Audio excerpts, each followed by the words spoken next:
Buonasera a tutti, grazie, ecco iniziamo. Purtroppo siamo tantissimi e vi ringrazio, non so se mi sentite bene ovunque, però insomma vista la pioggia e le tante persone, questo è quello che possiamo fare. Innanzitutto vi devo ringraziare per aver raccolto l'appello e devo spiegare un po' più chiaramente il senso, ma mi sembra evidente.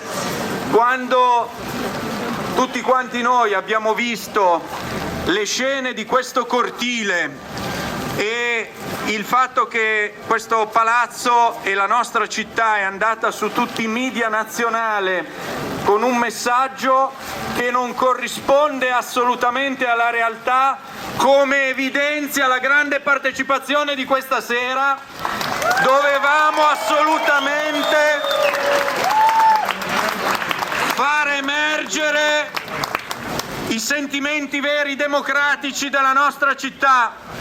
In questo palazzo ha lavorato Calogero Marrone, a pochi metri da qui.